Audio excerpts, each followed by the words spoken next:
बीते कई दिनों से कई ऐसे बयान आ रहे हैं जिसके बाद कयासों के बाजार गर्म है कि आखिर महागठबंधन में चल क्या रहा है। हमारे साथ आरजेडी के मुख्य प्रवक्ता हैं शक्ति सिंह यादव, उनसे जान लेते हैं। शक्ति जी, एक के बाद एक ऐसा स्टेटमेंट आ रहा है जिसके बाद कई तरह के कयास लगाए जा रहे हैं।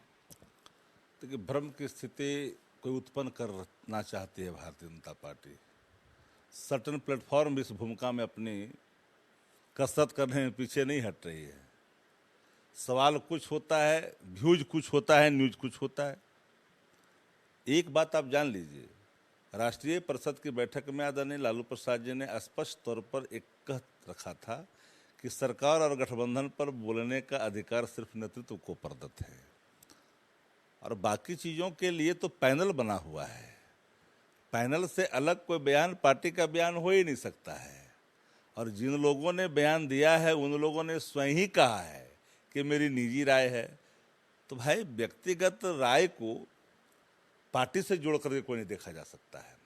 और पार्टी उन सभी बयानों से अपने को असंबद्ध करती है जिन बयानों का नेतृत्व से, संगठन से कोई वास्ता नहीं है।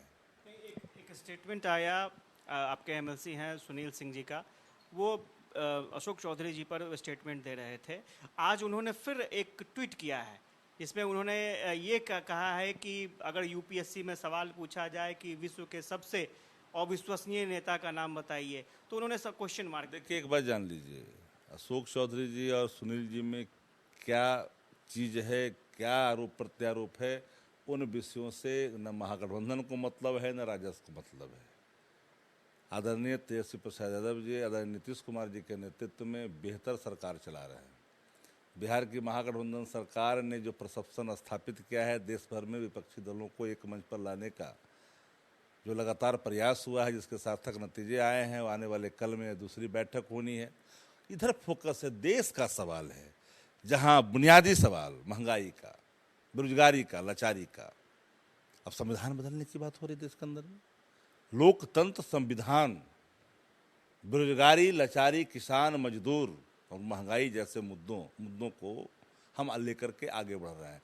देश बड़ा है, कौन क्या नीचे बोल रहा है, इससे कोई गठबंधन को और पार्टी को लेना ही देना नहीं है। ऑफिशियल स्टेटमेंट की बात कही, उसके बाद जेडीयू का भी एक ऑफिशियल स्टेटमेंट आया। उसमें ये कहा गया कि आप सुनील सिंह पर कार्रवाई कीजिए, हम लोगों के भी सब्र का पैमाना जो है वो टूट जाएगा, बांध टूट जाएगा सब्र का। हम तो एक लाइन में कहा ना, नेतृत्व सभी विषयों को बहुत ही तरीके से देख रही है और नेतृत्व ने एक रेखा खींची है कि किन विषय पर किनको क्या बोलनी है।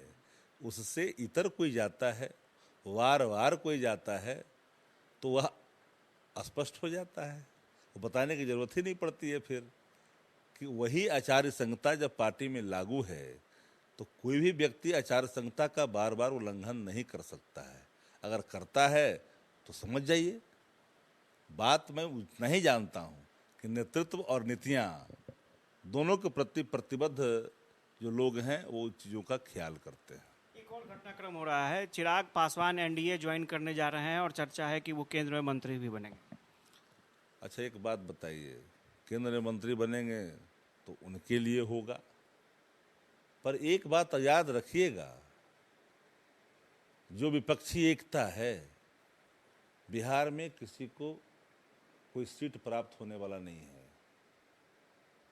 ठीक है, क्षणिक लाभ, क्षणिक सुख सुविधा चीज़ें मिल जाती है, उनको मुबारक हो, हमको कोई उनसे गुरेज नहीं है। क्योंकि हम लोग सदैव रामविलास पासवान जी का सम्मान किया है। क्योंकि आज मुझे दुख है कि दोनों अलग अलग हैं, शक्तियाँ छिन्न हो चुकी है। वावत भी हमारी शुभकामना रहती है। और बिहार के बहुत सारे मंत्री जो बिहार के लिए काम ही नहीं करते। अब केंद्रीय जो ग्रामीण विकास मंत्री हैं तो 0 सन्नाटा है बिहार के लिए। बता दो जरा हमको क्या काम किया। मनरेगा का पैसा रोक के खड़ा रखे हुए हैं। प्रधानमंत्री श्रम योजना में पैसा देने से आनाकानी कर रहे हैं। बिहार के लिए काम क्या हो रहा है मंत्रियों से? क्या एक काम बताइए जो बिहार कोटे से मंत्री भारत सरकार में हैं जिसका लाभ बिहार को हो गया। व्यक्तिगत लाभ के लिए जहां जाना जाइए वो अलग विषय है। बिहार का उन्नयन कैसे होगा, विशेष राज्य का दर्जा कैसे मिलेगा, विशेष पैकेज कैसे मिलेगा, जो बकाया पैसा है उसका भुगतान कैसे होगा, शिक्षकों के वेतन के लाखों करोड़ रुपया जो भारत सरकार नहीं दे रही, उस पर तो कोई पूछता नहीं है। बिहारीपन भाव दिखना चाहिए बिहार के विकास के लिए। सिर्फ व्यक्तिगत विकास एक अलग विषय हो जाता है। मैं नहीं कहता हूं कि कोई विकास न करे, सबका विकास हो, हम तो सबकी अभिलाषा करते हैं।